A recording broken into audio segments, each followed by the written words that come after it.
Say hey, wave in the camera. What's your name?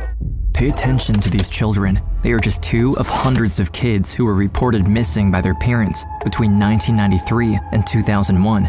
This footage shows where the kids were found, a 400-acre compound isolated in a rural part of the state of Georgia, where normally no outsider is allowed entrance. The footage shows massive pyramids, a towering sphinx, and strange monuments. Inside, everyone appears happy, waving at the camera. But behind the smiles, these people are hiding a disturbing secret. When the local sheriffs investigated the missing children, they were met at the gate by armed men. While what really went on inside the compound remained a secret for decades, doctors in Georgia started noticing an alarming pattern. Multiple hospitals admitting dozens of children from the compound, as young as 11 years old, who were pregnant. The FBI quickly got involved, planning a raid on the compound to save the hundreds of children living behind the gates. But the FBI was afraid of having a repeat of the attack in Waco, Texas, a cult raid which saw dozens of young children murdered and sparked mass hysteria. The FBI would have no idea what they were up against until one 7-year-old girl escaped the compound before it was too late. She was the only one who could expose the truth. It's 1977 in New York City. 2-year-old Nikki is living with her mother in a small apartment in Queens, New York, a neighborhood riddled with crime and violence. There was a lot of gangs. There was drugs everywhere. Heavy on crime, heavy on murder, especially on Bushwick Avenue. Every day, as Nikki's mom leaves for work, she experiences the brutality of the streets of New York. She thinks about little Nikki. This is not the world she wants her to grow up in, but with little money, the single mom doesn't have many options. But one day, everything changes when Nikki's mother is approached by a man in a long white garment. He hands her a book and points at the address printed on the cover. That night, she becomes filled with curiosity and reads the book cover to cover, finally feeling that her prayers and hopes for a better life are being answered.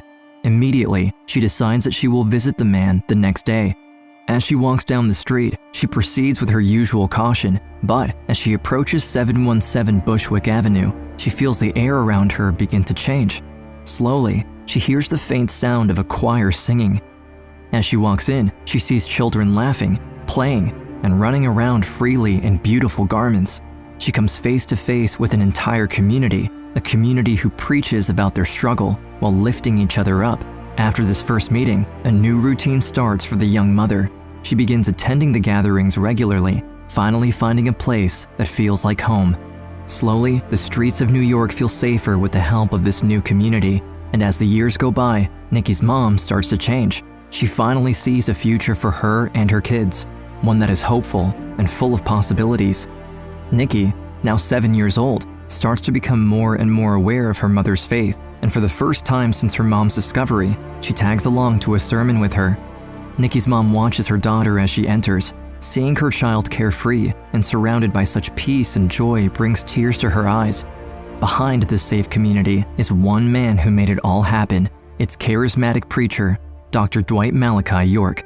He could walk in this room and get along with everybody. He knew how to bring people together, and that was his personality. The community, known as the Nawabian Nation, had its roots in New York City back in the 1960s. At the time, the city was an even more dangerous place to live, especially for African Americans, who faced daily discrimination and violence in the years following segregation. Racial tensions were high, and the streets of New York were no less forgiving. Muggings, drug deals, and violent crime were a part of everyday life.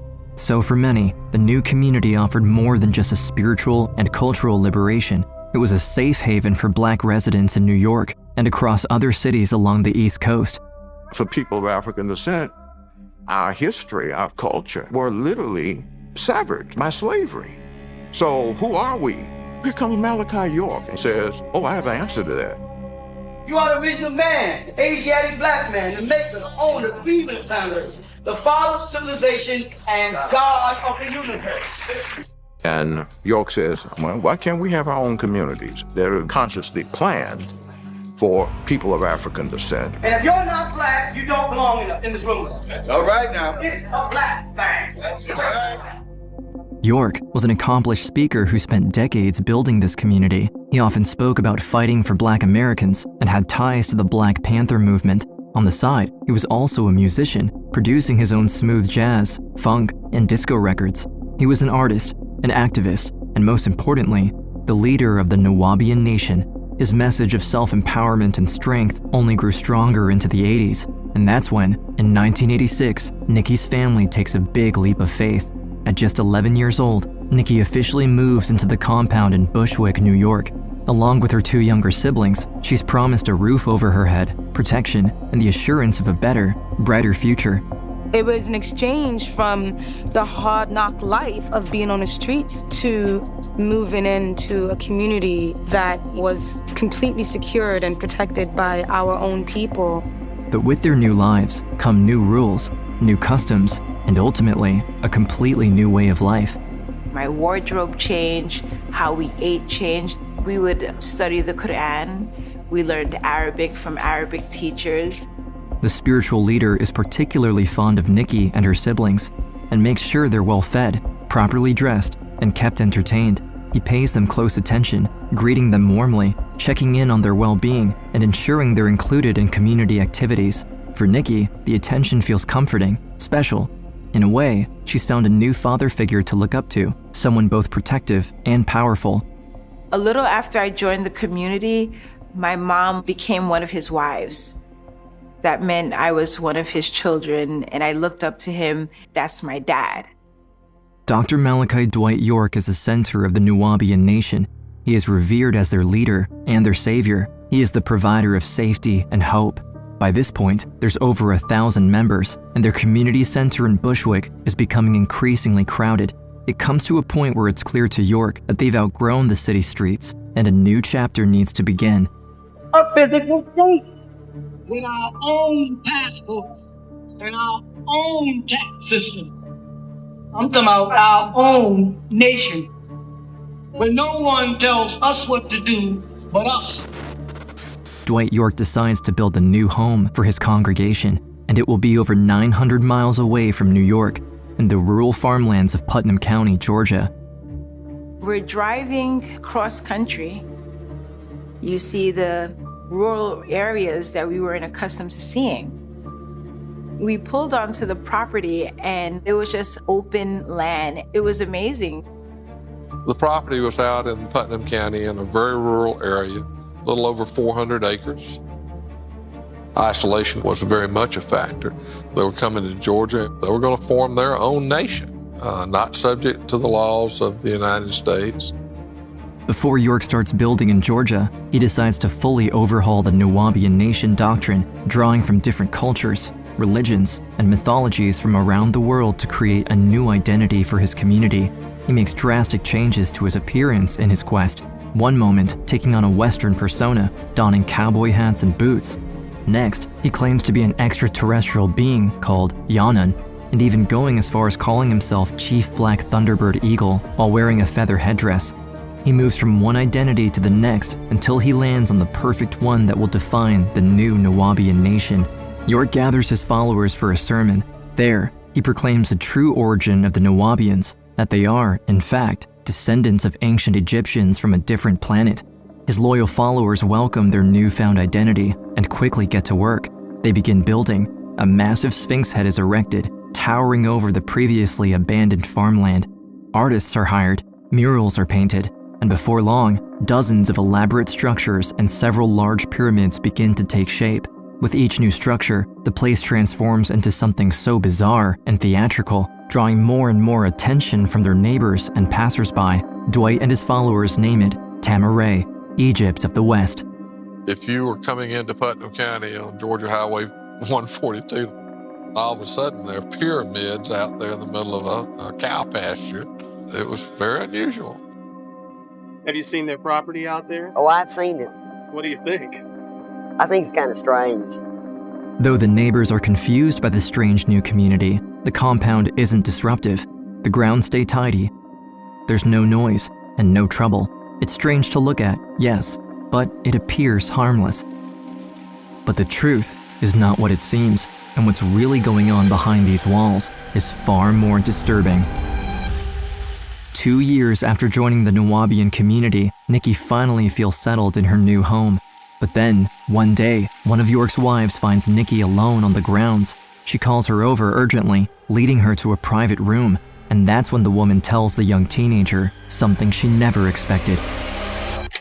One of the wives, she had a conversation with me and said, York would be the person that would teach me about sex, and she would help me and talk to me because, these are things that you want to know as a growing woman. In a state of shock, Nikki doesn't know what to do or how to feel. She just listens.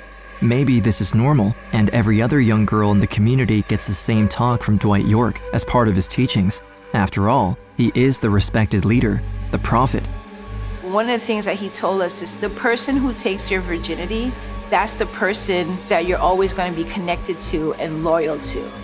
That's when the 45-year-old York comes in and locks the door behind him, leaving him and Nikki alone in the room. The young teenager looks at the man she calls her father. Something feels wrong. Suddenly, a strong sense of fear washes over her. In that moment, the trust she once had in him shatters. And he was just like, it's not a big deal. Like, why are you making this a big deal? It wasn't something that I wanted to do, and he just kind of held me down and just did it. I was miserable. I used to write him many letters saying that I hated my life. And, I wish I wasn't born, but there's nothing I could do about it. This is someone who, for all of my life, was our leader, our master teacher. So when you have that ingrained in you, you don't want to leave. The world she thought she understood, the people she thought she could rely on, all feels different now. Everything has changed, and there's no going back. Nikki stays quiet, trapped by the rules and by the eyes constantly surveying her, making sure she stays loyal and doesn't disrespect the leader by going against his teachings. With no one to turn to, not even her own mother, it feels like there's nowhere else to go. It completely starts out with gaining their trust. Your parent is telling you that this is God and this is our Savior. So they believed they were supposed to do whatever they needed to do to please Him. Nikki lives in fear, harboring a secret that she tells no one. Everyone in the community acts normally, praising Dwight York, worshiping their leader, not knowing the darkness this man possesses. But as the teenager grows up, something inside her tells her that she's not alone. I started seeing the patterns of certain things. It started to remind me of how miserable I was when things started happening to me. York's power has only grown, unchallenged and out of sight. A part of Nikki knows she needs to escape to save herself and the other children, but the fear of leaving behind everything she knows, everything she has ever had, is strong. Having been herself a victim of Dwight York is one thing, but seeing the same thing happening to younger children is another. In spite of years of manipulation and grooming, Nikki can still see how wrong everything is. Over time, she realizes that she needs to escape, not just for her sake, but for all the other girls who need to be protected. Being in a space that's supposed to be holy and pure and protected and happy, but we're miserable, times keep getting worse and worse. And I was scared to leave because I'm not going to be protected. I don't know anything on the outside. But some parts of me was like, I'm willing to go to the unknown. However, her mother doesn't see it that way. For her, the community is what saved her and her kids from the dangers of the world. So when Nikki gathers up the courage to confess her plan, her mom's reaction takes her by surprise. The side she has chosen is not her daughter's, and that's when a campaign of intimidation and pressure begins, led mainly by York, but also by her own mother. Despite the heartache, Nikki tries to stay strong. With no family on the outside to help her, she tracks down a former cult member, now living in Atlanta, who offers her a place to stay while she reaches safety. Meanwhile, York is furious to see one of his daughters trying to leave him. The betrayal is huge, and his pride is on the line. Nikki, by openly rejecting him, has cornered him. That's when York takes an unprecedented decision. In an attempt to save face, Nikki is not leaving him. He is the one kicking her out. The day I left, I was scared and numb and feel like this is it. If I'm gonna die, then at least I made that one thing, that choice of my own, because I didn't have any choices. I had to do what I was told the whole time. Her mission is clear: expose the disturbing truth about York's cult and save the children still trapped at the compound before it's too late. But unbeknownst to her, the FBI is already on it. For years, the FBI has been quietly building a case against the cult leader ever since they started receiving the most unusual phone calls from across the country, calls from parents who all had missing children. We would get calls from a mother or a father. My daughter's down there in a cult. I can't get in touch with her. I don't know what's happened. Can you try to find out from me? But I would go there. There was always an armed guard at the gate. You know, they wouldn't let you on the property. At that time, I didn't know what was going on. Then, doctors from the surrounding area started sounding the alarm. They were uncovering a horrific pattern. Girls as young as 11 years old were showing up at hospitals pregnant. As they traced their locations, they all came from one place, the Nuwaubian compound. While agents continue their investigation into York, there's growing concern about the potential violence and innocent lives that could be lost if the FBI confronts the community leader directly at the compound. We had received information over the years that he had a stockpile of weapons. We were concerned about a shootout. York becomes increasingly aggressive and reckless, appointing armed guards to guard the gate, while the locals of Putnam County become even more wary of their strange neighbors as things escalate. When I went by there one morning, they're marching around with guns, and I just don't think that's the thing to have. When you're met with armed individuals who claim that they're not subject to your laws, armed conflict is usually instantaneous. We're going after the leader of a cult. How are we going to do this? How do you infiltrate a cult? It's clear that something sinister is happening at the compound, but with no witnesses willing to talk about it, authorities are left in a tough spot. Both the FBI and law enforcement in Georgia don't want to have a repeat of Waco. We have what appears to be a fire going on right now, raging at the Branch Davidian compound. In 1993, in Waco, Texas, just 1 year before the investigation on the Nuwaubian Nation leader Dwight York began, a 51-day standoff between the FBI and a religious group called the Branch Davidians ended in a deadly fire, resulting in 76 deaths, including 25 children. What began as an attempt to serve a search and arrest warrant escalated into one of the most tragic events in U.S. history. The aftermath sparked outrage in the media, with witnesses and survivors criticizing the government's handling of the situation.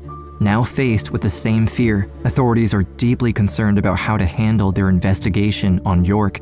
For nearly a decade, they did everything to build a strong case against the leader, but what they really needed was a real victim statement, someone on the inside who knew what was going on to expose the truth. And that's when Nikki, the girl who had just escaped, decides to come forward. He took advantage of our work, our bodies, our minds. He had us fooled. He doesn't get to have the last say in that.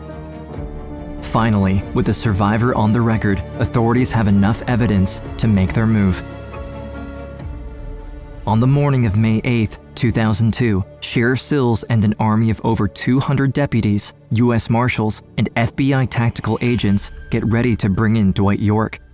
The difficult part is that they need to prevent York from rallying his followers to violently resist the police upon entry. If this goes wrong, it could quickly turn deadly, and they know a lot of children are on the premises. That's when Sheriff Sills comes up with a plan.